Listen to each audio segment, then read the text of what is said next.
কিয়ামতের দিন আল্লাহ তাআলা ওই দুইজন ব্যক্তির দিকে তাকিয়ে হাসবেন, যে দুইজন ব্যক্তি থেকে একজন ব্যক্তি অপরজনকে হত্যা করেছিল, কিন্তু উভয়জন জান্নাতে প্রবেশ করবেন।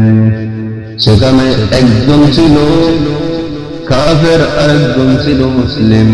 যখন সে কাফের ছিল তখন মুসলিম ব্যক্তিকে হত্যা করেছিল, শহীদ করেছিল।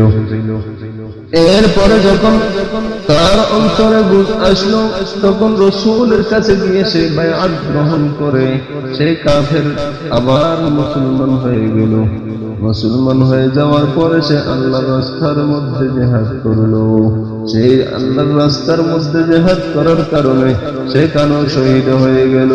শহীদ হওয়ার কারণে সে জান্নাতে প্রবেশ করবে।